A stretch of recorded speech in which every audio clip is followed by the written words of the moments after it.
ನಾವೆಲ್ಲರೂ ಕೂಡ ಒಂದೇ ರೀತಿಯ ಕಣ್ಣು, ಮೂಗು, ಬಾಯಿ, ಕೈ ಇದರಿಂದ ಹುಟ್ಟಿರ್ತೇವೆ ಅಲ್ವಾ?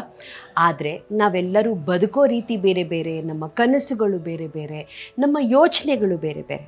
ಆದ್ದರಿಂದನೇ ನೀವು ಹೊಸದೇನನ್ನಾದರೂ ಮಾಡಬೇಕು ಅಂತ ಯೋಚನೆ ಮಾಡಿದಾಗ ಅದನ್ನು ಸಾವಿರಾರು ಜನ ಮುಂಚೆ ಮಾಡಿರ್ಬೋದು, ಸಾವಿರಾರು ಜನ ಅಂಥ ವಿಷಯಗಳಲ್ಲಿ ಪ್ರಯತ್ನ ಪಟ್ಟಿರ್ಬೋದು. ನಾವು ಯಾವತ್ತೂ ಹಿಂಜರಿಬಾರ್ದು. ಯಾಕೆ ಗೊತ್ತಾ? ನಮ್ಮ ಯೋಚನೆಯೇ ಬೇರೆ, ನಾವು ಯಾವುದೇ ಒಂದು ಯೋಚನೆನ ಇಂಪ್ಲಿಮೆಂಟ್ ಮಾಡೋ ರೀತಿಯೇ ಬೇರೆ.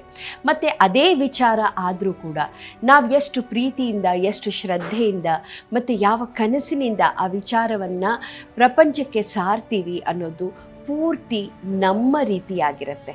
ಅದನ್ನು ಪ್ರಪಂಚ ನೋಡಿರೋದಿಲ್ಲ. ಏಕೆಂದರೆ ನಮ್ಮ ಹೆಬ್ಬೆಟ್ಟಿನ ಗುರುತು ಅಥವಾ ನಮ್ಮ ಯೋಚನೆ 8 ಬಿಲಿಯನ್ ಜನರಲ್ಲಿ ನಮ್ಮದು ಮಾತ್ರ.